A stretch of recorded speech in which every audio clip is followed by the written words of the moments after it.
আমি মেয়রকে জিজ্ঞেস করছিলাম যে এটা অফিসিয়াল পারমিশন দিয়েছে কিনা, ও বললো না। এগুলো সমস্তই বেআইনি কিছু কিছু হয়। আমি শোকসন্তপ্ত পরিবারের কাছে দুঃখ প্রকাশ করছি এই ধরনের ঘটনা ঘটার জন্য। ইললিগাল যে কাজগুলো কেউ যদি করে থাকে তার বিরুদ্ধে অফিসিয়াল অ্যাকশন নেওয়ার জন্য আমি প্রশাসনের কাছে অনুরোধ করব।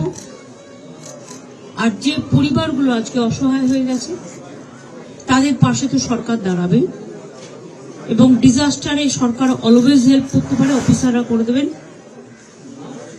এবং যাদের বাড়িঘরগুলোও ভেঙেছে গরিব লোক, তাদের বাড়িঘরগুলো অফিসারদের আমি বলবো দেখে নিতে।